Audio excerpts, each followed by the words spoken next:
Assalamualaikum warahmatullahi wabarakatuh. Ketemu lagi kita dengan Tok Wan Channel. Encik-encik, tuan-tuan dan puan-puan sekalian, satukan suara, majukan Provinsi Riau. Alhamdulillah, pada malam ini kita masih ketemu lagi dalam rangka untuk menggali informasi dan juga melakukan komunikasi dengan beberapa hal yang berkaitan tentang perkembangan apa yang kita hadapi di Provinsi Riau yang tercinta ini.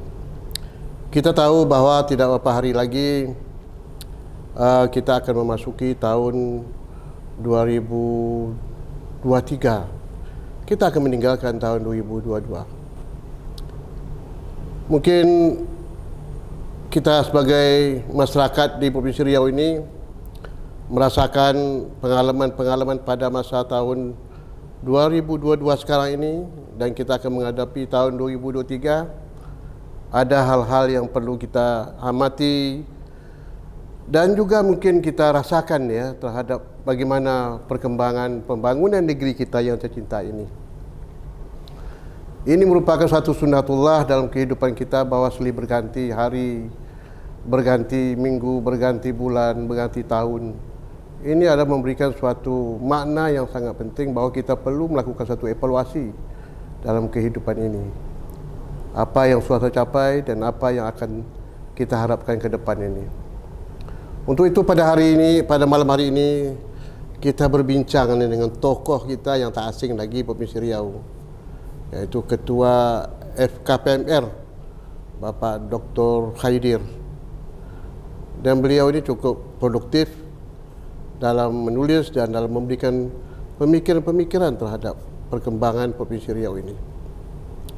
Untuk itu, Tok Wan Channel malam hari ini sengaja mengundang beliau dalam refleksi tahun 2022 dan bagaimana ke depan 2023 lagi. Dari segi pemerintahan, kita sudah mengetahui dan sudah dapat bagaimana capaian-capaian pembangunan Provinsi Riau selama tahun 2002 dan akan memasuki 2023. Ada hal-hal yang positif, ada kemajuan yang didapati dalam pelaksanaan pembangunan di Provinsi Riau ini. Tetapi ke depan tahun 2023 ini tantangan sangat berat juga yang akan kita hadapi, kerana tahun 2003 ini akan masuk tahun politik, puncaknya pada tahun 2024 nanti. Ini akan membawa pengaruh juga dalam goncangan-goncangan. Oleh kerana itu, kita ingin minta pendapat kepada Khaidir ini. Dan sengaja saya pilih beliau kerana beliau ini cukup kritis, tapi objektif gitu. Jadi kritis tapi objektif dan memberikan solusi dan jalan keluar dalam meningkatkan apa yang harus dilakukan oleh pemerintah Provinsi Riau yang akan datang. Di samping itu, beliau juga hari ini luar biasa juga sebagai calon, kabarnya bakal calon anggota DPD RI pada pemilu 2024 yang akan datang ini. Ini luar biasa juga. Ini tokoh ini ya. Tokoh Ketua FKPMR, Forum Pemuka Masyarakat Riau. Ini kalau sudah bicara masyarakat Riau, itu semua yang tinggal di Riau ini harus mengenal dengan beliau ini. Beliau calon DPD. Calon DPD, harus ingat ini 2024. Tokoh kita Riau. Jangan sampai beliau tak gagal nanti, ini rugi kita. Ya. Oleh kerana itu, kita juga minta apa sebetulnya misi ya dan misi beliau menjadi anggota DPD ini. Jangan kita hanya calon-calon saja ya. Kita harus mengetahui, dan selama ini memang banyak ya calon-calon mengajukan diri calon legislatif. Tetapi kita masih pertanyakan sejauh mana nanti beliau menjalankan amanah dengan baik untuk kepentingan rakyat. Oleh kerana itu juga kami akan tanyakan kepada beliau nanti apa sebetulnya misi dan visi Pak Khaidir nanti kalau menjadi menjadi anggota DPD RI pada pemilu 2024 nanti. Baik, saya undang Pak Khaidir, yaitu Ketua FKPMR. Assalamualaikum Pak Khaidir. Waalaikumsalam warahmatullahi. Bagaimana Pak Khaidir? Alhamdulillah. Sehat ya? Alhamdulillah. Terima kasih Pak. Terima kasih ya. Luar biasa Pak Khaidir ya. Ini Pak Khaidir semenjak jadi dosen pengajar tuh Pak ya? Iya. Iya. Masih dosen terus ya. Jadi cukup apa juga produktif Pak ya. Di hari-hari tua ini Pak ya, kita mengabdi ya, Pak Haider ya. Saya dengan Pak Haider ini cukup kenal beliau. Karena beliau ini jadi ketua DPRD Provinsi Riau 2 periode, dan saya juga pernah menjadi wakil ketua DPRD. Jadi beliau ini yang saya cukup akrab dan saya tahu dengan beliau, dan beliau juga tahu dengan saya. Terima kasih Pak Haider. Iya. Pada malam hari ini hadir. Baik Pak Haider, kita berbincang malam ini Pak. Sebagai tokoh masyarakat Riau, ya. Ini kan akan terjadi pergantian tahun kan, 2023 nanti, 2022 ini sekarang masih 2-3 hari lagi ya. Kira-kira pandangan Pak Haider terhadap pembangunan di Provinsi Riau ini semenjak tahun 2022 dan mungkin 2001 ya, juga 2020 kita menghadapi COVID Pak. Iya. Itu luar biasa kendalanya itu waktu itu Pak Gubernur kita ya, sebagai gubernur kepala daerah semenjak tahun 2020 menghadapi COVID. Tentu kondisi ekonomi kan dunia ada, termasuk Indonesia menghadapi stagnasi yang tidak dapat diharapkan dalam perkembangan situasi ekonomi. Dengan stagnasinya itu ya terjadi kemiskinan dan sebagainya di mana. Kena akibat mobilitas masyarakat yang tidak jalan ya. Kemudian 2021 begitu juga 2022.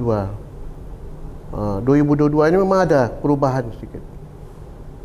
Walaupun kita masih menghadapi ini perang ya, Rusia dengan Ukraina ya, juga mempengaruhi dunia juga kan dari ekonomi Pak. Tapi namun demikian Riau nampaknya ada tren kenaikan Pak. Buktinya pertumbuhan ekonomi kita bagus, investasi cukup besar, serapan tenaga kerja cukup mempunyai cukup besar lah itu ya. Kalau berdasarkan data-data dan hasil yang kita lihat. Dengan adanya pertumbuhan ekonomi yang kuat ini dan kemudian begitu investasi bisa dikendali juga. Nah, kira-kira ke depan ni Pak, apa yang harus dilakukan oleh pemerintah daerah Provinsi Riau untuk memacu Pak ketinggalan kita lagi? Kita masih banyak ketinggalan Pak ya, terutama menyangkut masalah infrastruktur kita, jalan kita masih rusak, dan ekonomi juga, pertumbuhan ekonomi kemasyarakatan kita mungkin segi makro mungkin meningkat ya, tapi dari segi mikronya bagaimana? Cubalah Pak Haider cerita sedikit Pak Haider. Baik Pak Wan. Iya Pak Haider. Pertama terima kasih dulu nih, saya diberi kesempatan untuk bincang-bincang di Tuk Wan Channel. Merupakan kehormatan bagi saya. Pertama tentu seperti tadi Pak Wan sampaikan, banyak kemajuan yang sudah kita peroleh, tapi masih banyak juga pekerjaan rumah yang harus kita selesaikan.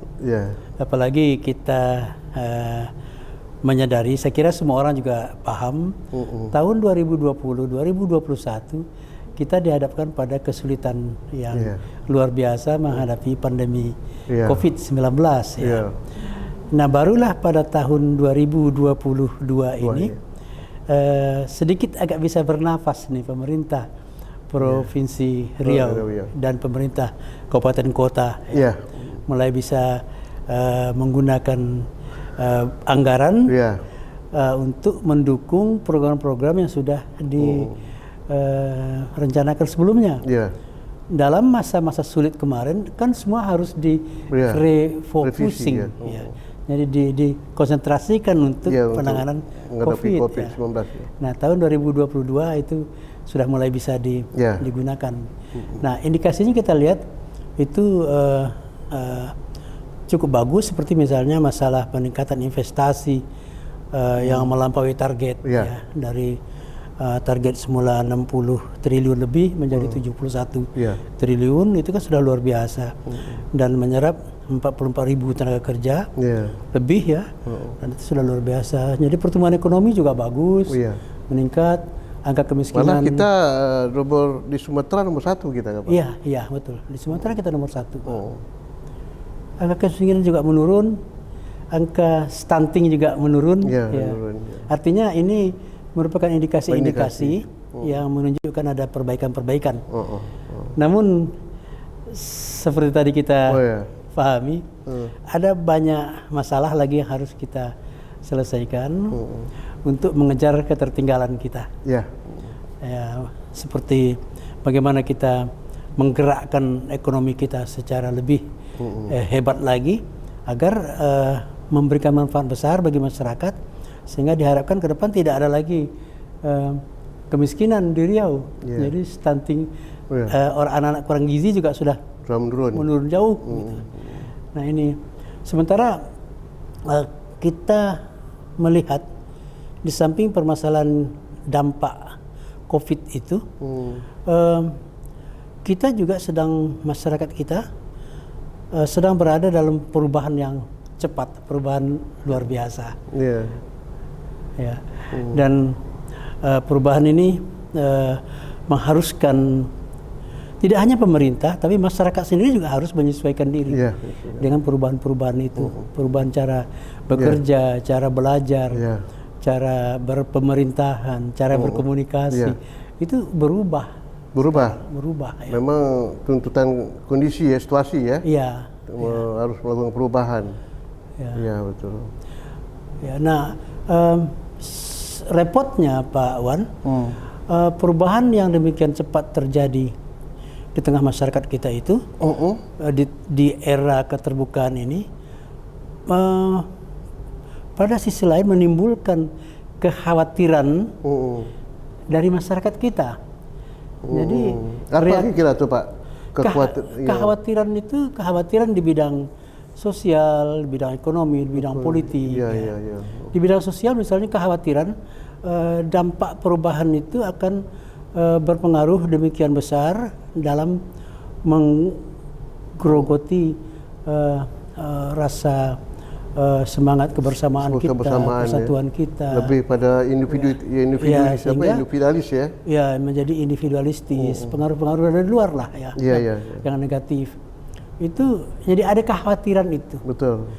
Di bidang ekonomi sendiri dengan pertumbuhan yang bagus, investasi yang besar, tapi tetap ada kekhawatiran untuk mendapatkan kesempatan di sana.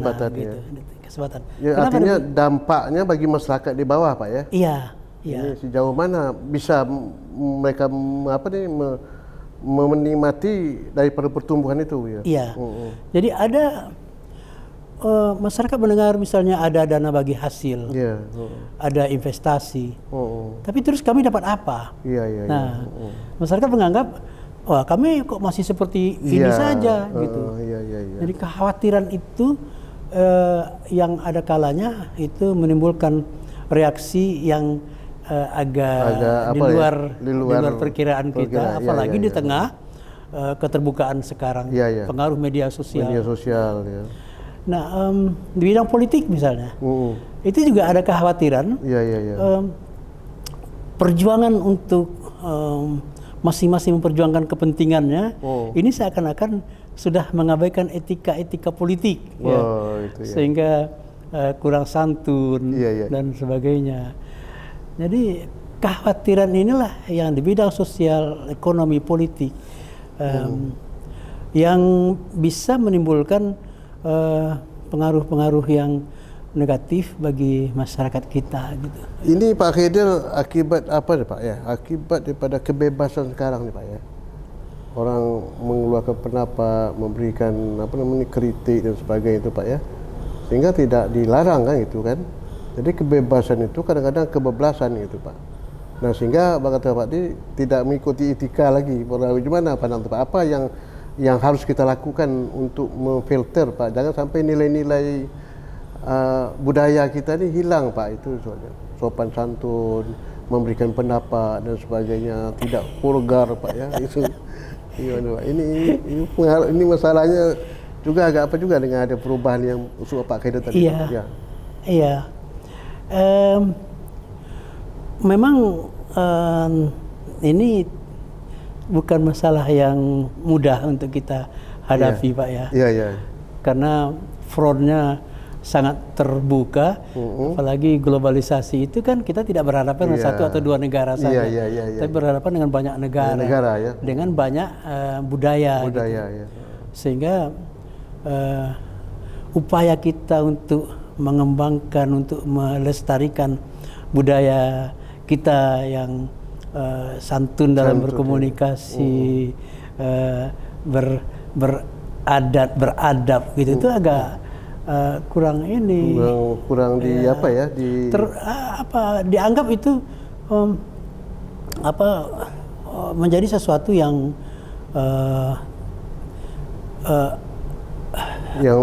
ambigu ya, ambiguitas dalam upaya kita untuk menghadapi perubahan tantangan yang ada gitu. Ya, sebab dengan untuk memenangkan kompetisi misalnya, itu kan orang harus mampu bersaing, harus mampu bersaing. Nah, jadi ada sisi lain, ada kekhawatiran tadi itu disebabkan juga karena masyarakat kita merasa dia tidak mampu, ya, merasa kurang memiliki kompetensi gitu. Nah, ini merugikan kita sendiri gitu. Jadi faktor kecemburuan ini mungkin Pak ya. Ini ada kesenjangan itu. Itu dampaknya Pak. Dampak aja. Dampak. Jadi secara psikologis memang ada dampak sosial yang harus dihadapi oleh masyarakat kita gitu. Ya gitu ya. Lalu Pak Haider ya, kita berinjak tadi menyangkut perubahan perilaku tadi itu Pak. Ini negeri kita ini kan negeri yang beradat Pak. Enak ya. Jadi apapun yang tidak senang oleh kita dan tidak puas dan tidak kita menganggap itu salah dan sebagainya, tapi kan harus dengan cara-cara yang baik ya, terutama tentu juga pada pemerintah lah ya, sebagai pemegang kendali pemerintahan ya. Tapi ini kurang Pak, dialog seperti ini kurang lah Pak saya.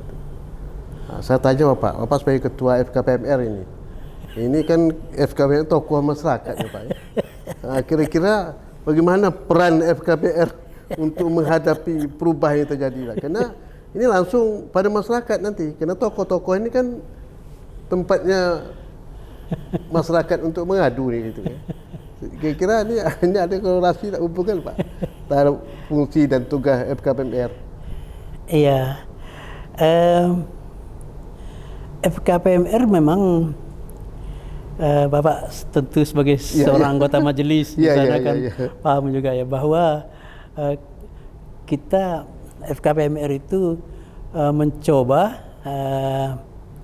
mendalami, mendiskusikan beberapa hal yang kalau itu kita anggap sudah menimbulkan masalah bagi masyarakat kita. Jadi sesuatu yang menimbulkan isu itu menjadi masalah bagi masyarakat itu kita diskusikan sepanjang itu tidak menimbulkan belum begitu jelas, masih ya. Menimbulkan kontroversi yang ramai di tengah masyarakat gitu. Nah, itu tentu kita diskusikan, kita undang para pakar untuk tukar pikiran sebelum kita mengeluarkan statement, pernyataan-pernyataan gitu. Jadi kita juga tidak gegabah kan. Betul. Kita juga tidak boleh gegabah. Kenapa? Karena tadi Pak Wan sudah sampaikan,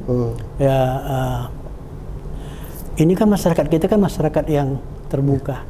Ya, jadi orang semua ingin berusaha di sini, ya tentu harus mengacu ketentuan peraturan perundangan yang ada. Tetapi seringkali peraturan perundangan itu kan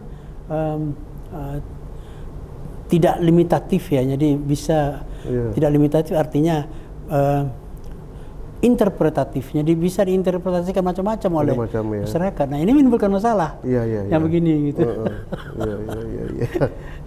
Jadi penafsiran itu bisa berbeda-beda ya? Iya, bisa berbeda-beda gitu. Namun ya kita harapkan budaya kita kan tetap ingin kita pertahankan. Ada kesantunan, ya, kalau kita menyampaikan sesuatu yang mungkin dianggap itu bertentangan dengan adat istiadat kita, tentu harus kita sampaikan, ya. Tapi tetap dengan dalam koridor sopan santun, ya, karena komunikasi itu, Pak Wan, itu menjadi modal yang paling kuat bagi Melayu untuk membangun hubungan yang baik dengan masyarakat yang heterogen di Riau ini. Betul, ya. Ya. Dari dulu ternyata masyarakat Melayu itu sangat terbuka dan mudah beradaptasi. Ya, dengan para pendatang. Siapa golongan kelompok manapun, ya. Kemanapun. Kenapa? Karena kita kan dulu kan masyarakat Melayu kan tinggalnya kan di pinggir-pinggir sungai, Pak. Betul. Pinggir-pinggir sungai, tepi-tepi pantai. Dan kesanalah para saudagar dari Timur Tengah, dari India, dari mana-mana datang dan kita terima, ya. Iya, diterima dan berinteraksi, beradaptasi.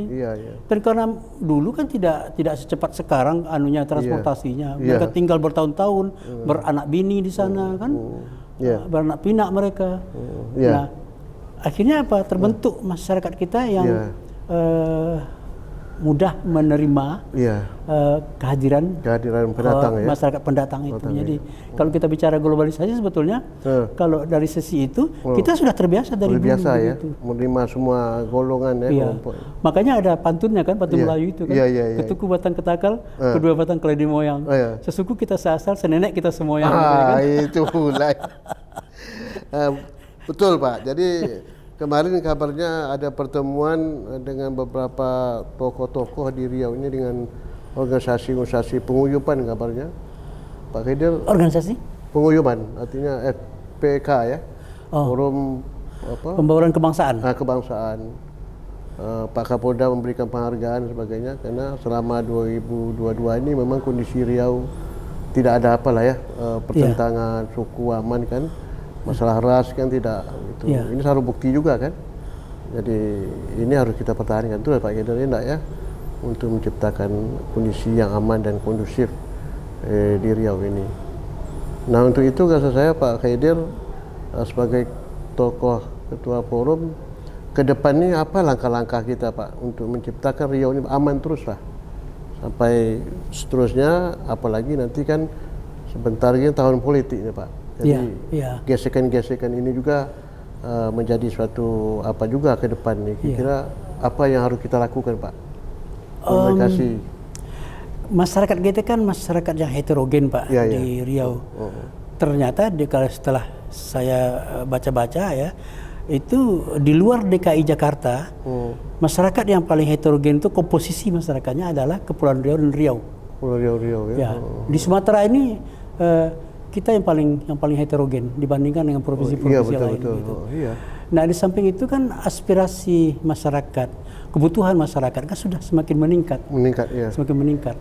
Nah, ini tentu harus direspons, ya, harus direspons oleh pemerintah untuk mencari solusi terhadap berbagai masalah, ya. Nah, menurut hemat saya ada yang jadi tren dunia sekarang kan kolaborasi, Pak. Kolaborasi. Ya, kenapa kolaborasi? Karena kompetisi itu dianggap tidak menyelesaikan masalah. Jadi betul, kompetisi itu nanti akhirnya akan memposisikan menang kalah. Ya, kalau kompetisi saja yang ini, apalagi kompetisi itu dengan menghalalkan segala macam cara. Itu menang kalah, dan yang kalah yang menang jadi arang, yang kalah jadi abu. Yang kalah menjadi abu, yang menang menjadi arang. Itu. Jadi oleh karena itu pendekatan tidak semata lagi kompetisi, tapi berkolaborasi. Kenapa tidak kita satukan kekuatan-kekuatan itu untuk melawan atau untuk mengatasi permasalahan yang kita hadapi? Nah, untuk daerah kita juga harus begitu. Harus begitu ya. Dan dalam tunjuk ajar Melayu kita, Pak, kalau kita coba analogkan, itu ada sebetulnya, yaitu semangat musyawarah untuk mufakat. Iya. Musyawarah dan mufakat. Iya. Musyawarah mufakatnya adalah kolaborasi, Pak. Kolaborasi. Nah, kenapa tidak kita gunakan solusi sudah ada unjuk ajar sudah kita, ada acuannya dalam tunjuk ajar Melayu, dan tidak salah juga dari segi peraturan perundang-undangan kita. Ya, betul. Ya. Ya, jadi betul, Pak Haider. kita gunakan itu dengan catatan itu pihak-pihak itu kita dudukkan dalam satu meja, kita duduk bersama, kita bicarakan bersama, tapi harus saling menghargai, saling menghormati, berlapang dada semuanya. Nah, akan ketemu nanti solusinya. Ketemu solusinya. Itu yang belum kita coba, Pak. Itu belum coba ya? Ya. Nah, di Riau ini kan ada tiga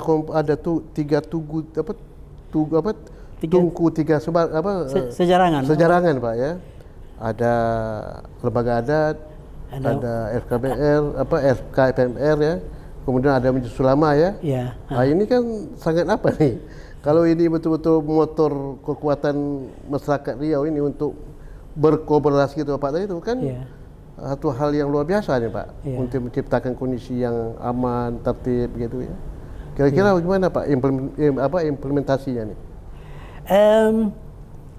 Saya sudah bincang-bincang, tapi belum dalam rapat formal Pak ya. Dengan beberapa kawan kita sudah bincang. Mungkin di awal tahun ini itu akan kita coba bicarakan untuk membangun sebuah kolaborasi itu. Jadi kasus per kasus kita akan coba selesaikan gitu. Ya. Nah, kalau kenapa tidak bulan Desember gitu? Kan umumnya kan yang menjadi ini biasanya kan pada akhir tahun ya. Di samping kesibukan terus terang saya yang tidak bisa ditinggalkan, sangat luar biasa kesibukannya, mengajar di banyak kelas di ini. Nah, rencananya kita adakan di awal Januari nanti. Nah, sifatnya tidak lagi, kalau Desember kan sifatnya evaluatif kan Pak? Evaluasi. Nah, kalau di Januari sifatnya sudah ke depan. Sudah ke depan. Apa langkah-langkah ke depan yang penting? Ya. Jadi hari-hari depan yang harus kita pikirkan bersama. Ya sudahlah yang artinya kita pikir ke depan lagi ya. Ya, yang masa lalu kita tinggalkan. Kita tinggalkan. Hanya sekedar kenangan dan pengalaman saja ya. Kita duduk bersama sekarang. Kita buka pikiran kita dari hati ke hati, saling menghormati, saling menghargai. Sudahlah, ya. Mari kita ini selesaikan gitu. Oke Pak Haider, ini luar biasa pemikir Pak Haider ya. Ini refleksi Pak ya. Nah, ini kita masuk Pak. Ini Bapak kan calon DPD pula ini Pak Haider. Nah, ini apa kira-kira motif yang menjadi Pak Haider ini untuk jadi calon DPD ini kan? Nah, Pak Haider kan tahu kan DPD itu kan Dewan Perwakilan Daerah kan? Iya. Domain itu lebih menekankan kepada bagaimana menyalurkan aspirasi daerah itu kan ya, berbeda dengan DPR. Kalau DPR kan wakil rakyat kan melalui partai politik kan itu. Betul. Nah, ini kira-kira Pak Haider nanti kalau mudah-mudahan terpilih ya. Amin. Mudah-mudahan terpilih kan kalau toko. Kalau Pak Mendukung terpilih. Nah, jadi kira-kira bagaimana Pak Haider Pak? Nah, ini juga sangat menarik. Silakan Pak Haider. Iya, ada rasa keterpanggilan Pak. Ada rasa keterpanggilan itu, ya. Saya untuk menyumbangkan tenaga dan pikiran bagi pembangunan masyarakat kita khususnya di daerah Riau ya. Karena dia wakil daerah kan? Ya, ini wakil daerah gitu. Ya. Ada juga yang mengatakan kenapa tidak dari partai politik anggota DPR kan, kalau dari segi fungsi legislasinya DPR kan lebih kuat. Jauh lebih kuat daripada DPD kan? Ya. Tapi jangan lupa kalau DPR ini kan mereka kan harus tunduk kepada partai politik ya. Harus tunduk kepada partai politik. Sedangkan anggota DPD ini itu perwakilan daerah, murni aspirasi masyarakat daerah. Nah, tinggal nanti bagaimana kalau kita sudah duduk misalnya insya Allah di Jakarta, tinggal mengkomunikasikan saja dengan kawan-kawan anggota DPR yang berasal dari Riau. Ya. Jadi kalau dua kamar parlemen ini bisa kita dudukkan bersama, kita ajak bicara dari hati ke hati, dan mungkin kita bisa mencarikan solusi atau membuat inovasi-inovasi bagaimana kita menarik sebanyak mungkin program-program yang ada di pusat itu kita bawa ke daerah kita. Ya, betul. Saya rasa kalau itu kita lakukan bersama-sama, bisa Pak. jadi di sana Kembali tadi berkolaborasi tadi itu Pak ya. Iya, kolaborasi itu Pak. Iya. Jadi kalau dua kamar parlemen ini, DPR dan DPD di Jakarta sana bisa kompak, terus dengan daerah juga kita bangun komunikasi yang baik dengan gubernur, perangkat provinsi dan perangkat kabupaten kota. Saya optimis banyak hal yang bisa kita garap Pak. Banyak ya, hal ini yang bisa tergantung kepada apa ya Pak ya? Tergantung kepada komitmen ya. Iya. Kepada daerah ini ya. Iya. Kalau kita merasa daerah ini milik kita sendiri, bagaimana kita bisa membawa suatu kemajuan daerah kita dengan memperjuangkan hal-hal yang masih perlu diperjuangkan di pusat itu ya. Kira-kira cuma begini Pak Khader, ini kan DPD ini kan memang punya hak legislasi ya, punya hak dia, tapi kan dia tidak bisa memutuskan, tapi dia melalui DPR, karena merupakan rekomendasi dari apa yang merupakan aspirasi daerah itu Pak. Nah, saya sependapat dengan Bapak itu, ini perlu adanya kebersamaan antara anggota DPR RI, khususnya dari Riau ini. Riau ini kan 12 orang anggota DPR RI. 13 Pak. Anggota DPR ini 13. 13 orang kan. 13. Nah, kalau 13 orang bertambah bersama dengan 4 DPD, 17. Ini kita satu bulat kita untuk memperjuangkan, kan saya bisa. Karena kita banyak masalah di Riau ini yang belum, terutama menyangkut keadilan ya. Iya. Potensi Riau begitu besar, tapi kontribusinya untuk daerah kita masih kurang ya. Iya, mohon maaf Pak, kan sekarang yang suara yang sering kita dengar kan Riau itu sering tidak mendapatkan hak-haknya dan keadilan bagi daerah ini gitu. Ya, jadi hak-hak dan keadilan itu dirasakan kurang bagi daerah.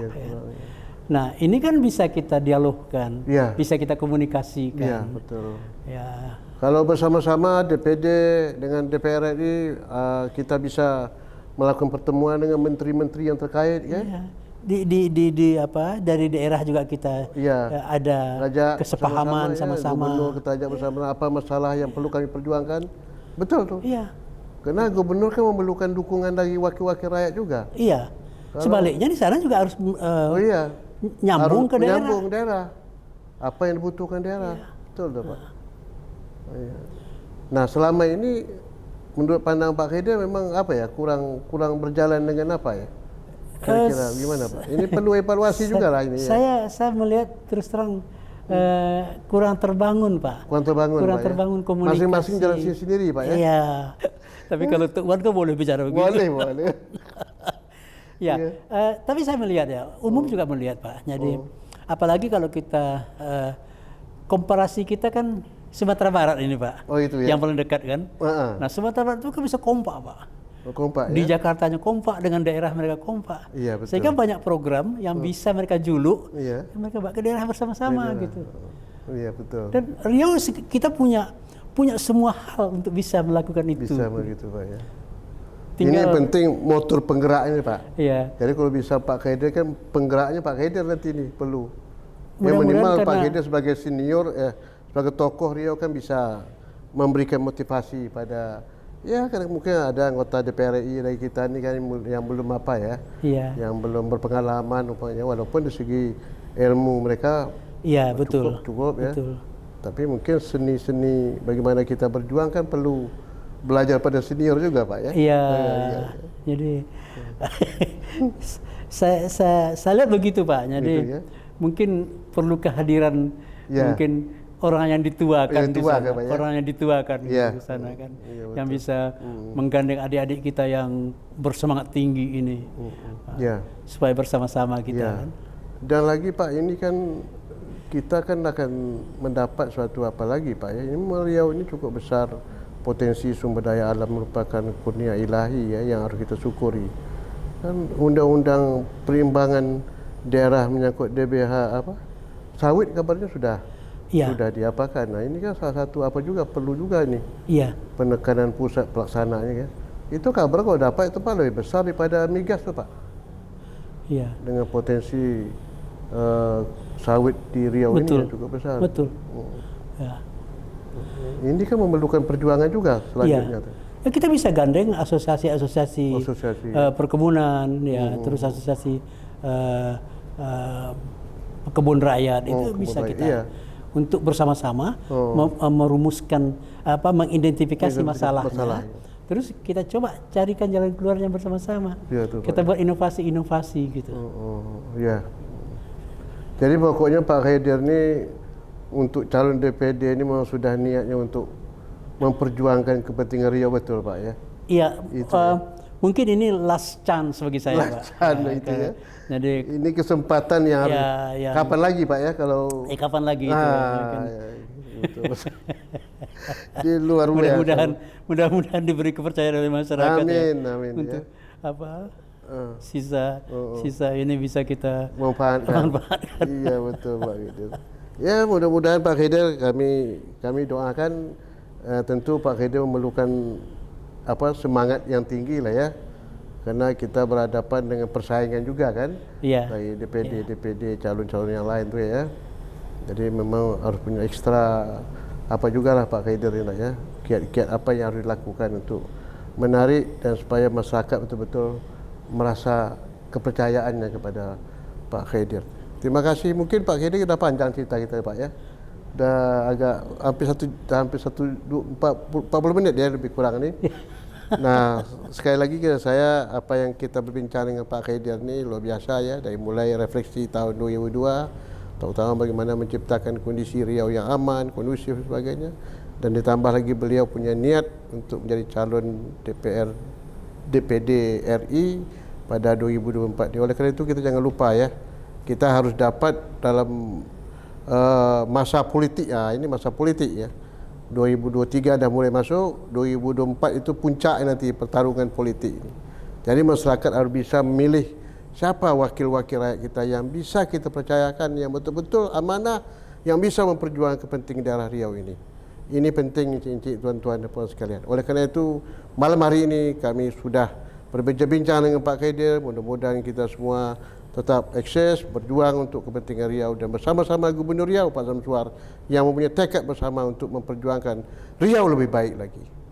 Demikianlah perbincangan kami dengan Pak Haider. Tapi jangan lupa yang satu ini, like, share, comment, and subscribe. Sekian dan terima kasih. Assalamualaikum Pak Haider. Waalaikumsalam warahmatullahi wabarakatuh.